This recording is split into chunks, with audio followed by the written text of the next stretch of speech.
في ديسمبر.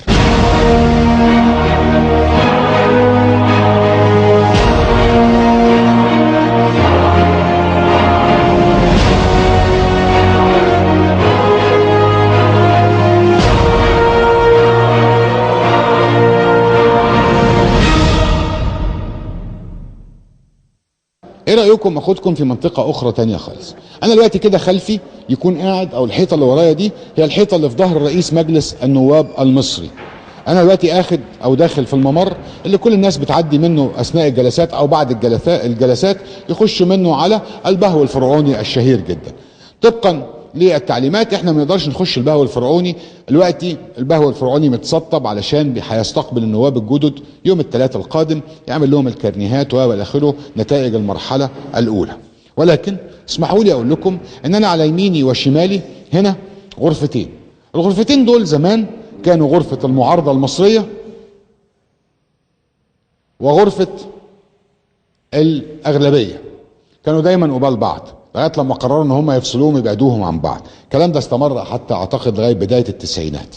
الغرفه اللي على ايدي اليمين دي محطوط فيها هدايا التي قدمت الى رئيس مجلس الشعب المصري على مدى سنوات طويله جدا، كميات هدايا من كل الدول. طبعا هو بيروح بياخد معاه هدايا للدوله اللي رايح لها، والدوله بتقدم له هدايا كرئيس مجلس الشعب المصري اتعمل بها متحف وسجلت.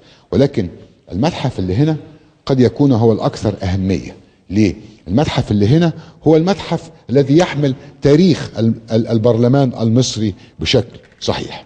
اهلا بكم في المكان الذي يعني فيه شوية حاجات كده بسيطة قوي لازم تاخدوا بالكم منها او تشوفوها او نحب ان احنا نعلق لكم عليها.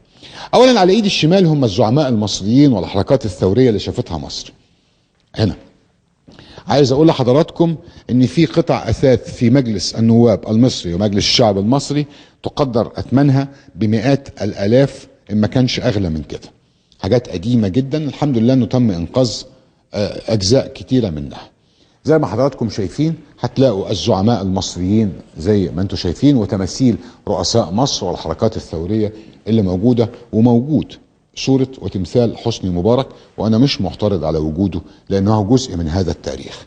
ولكن هنا ايضا الاسرة العلوية بالصور بتاعتها الموجودة والحكام. ده الكرسي اللي كان بيقعد عليه الملك عندما يأتي الى البرلمان المصري وتنعقد جلسات البرلمان.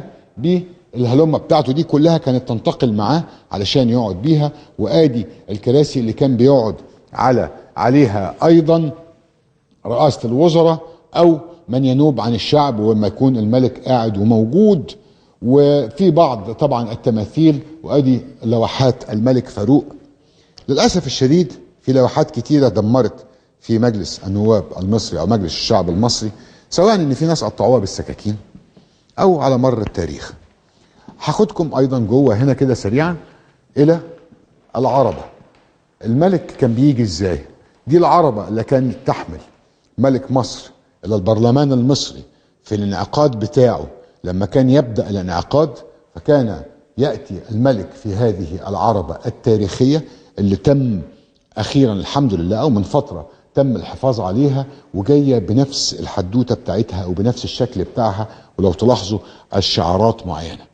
كان احتفال، ايوه، بداية انعقاد اي برلمان دائما بيكون احتفال، وكان يجب ان يكون الحاكم متواجدا في هذا الاحتفال وان يأتي ليخاطب اعضاء البرلمان اللي انتخبهم الشعب. هتلاقوا تماثيل، هتلاقوا قطع فنية، هتلاقوا اوراق من البرلمان المصري ومجالس الشورى القديمة. عايز اقول لكم ان كانت متناثرة في كل القاعات في مجلس الشورى.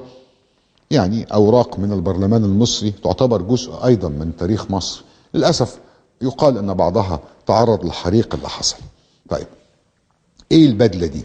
البدله دي اللي كان دي التشريفه بتاعه رئيس مجلس النواب في العهد الملكي في ظل دستور 33 خاص بعبد السلام فهمي جمعة باشا، اخر رؤساء المجلس قبل قيام ثورة 52.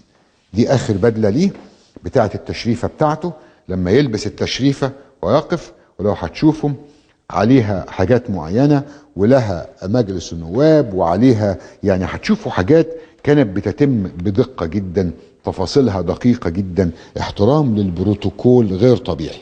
خلفي هنا على الحائط رؤساء مجلس النواب المصري منذ بدايته، وأول رئيس لمجلس النواب المصري إسماعيل راغب باشا 25/11/1866، مرورا ب30 رئيس لمجلس النواب المصري لغاية آخر واحد فيهم اللي ما عادش كتير وهو الكتاتني.